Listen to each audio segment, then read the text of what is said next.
Alright, so today I'm going to be explaining the unemployment rate, the labor force participation rate, and how it works, and who's involved, and basically how. I'm going to do this by having a few guests come and explain the way they participate in society, and I'll explain whether they are a part of the unemployment rate, part of the labor participation rate, or whatnot. So we're going to start off with our first guest. Hey there, how's it going? Going pretty good. I'm Jim. Nice to meet you, Jim.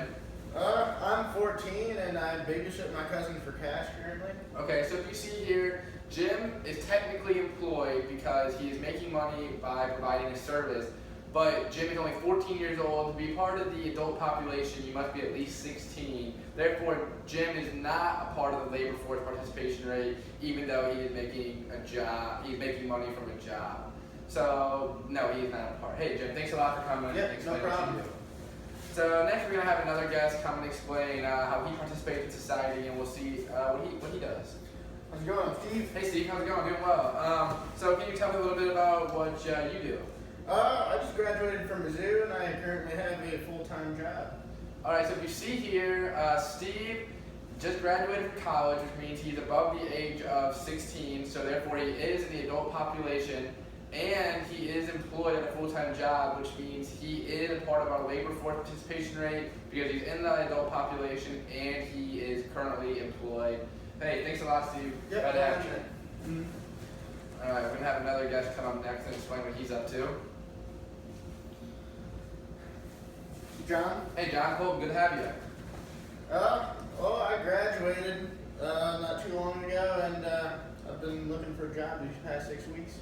Alright, so if you see here, John is in the adult population because he just graduated from college, yet he is unemployed. Although he is unemployed, he is still a part of our labor force participation rate because he has been actively searching for work the last 6 weeks. And as long as you've been actively searching for a job within the last 4 weeks and you are in the adult population, you are considered a part of our labor force participation rate. So that's how that works. Hey, thanks a lot for coming. Yep, not a problem. Alright, finally we have one more guest who's going to explain his part of society. What's going on, Bob? Hey, Bob, nice to meet you. Can you let us know a little bit about what's going on in your life? Well, unfortunately, I was laid off a year ago, and after a few months of looking for another job, I just sort of gave up. Okay, so as you see here with Bob, he is in the adult population because he had graduated, he's had a job. But the difference between him and John are that although they are both unemployed, John was a part of the labor force participation rate because he had been actively searching for a job within the last 4 weeks. Well, Bob here, although he had a job and he stopped searching for a job and he has not been currently searching one for the last 4 weeks, so he is not a part of our labor participation rate, even though he is unemployed. One other example for a guest that we didn't have here today is if you are retired, you are also not a part of the labor force participation rate because you are not looking for a job, even though you worked your entire life. So basically, to sum the day up, we have 2 equations that we can use to basically figure out our percentiles.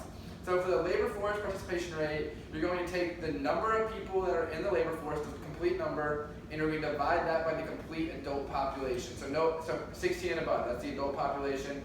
You will include that, and you'll divide that. So then for the unemployment rate, you take the number of people unemployed in the labor force. So that people who are unemployed but are searching for jobs.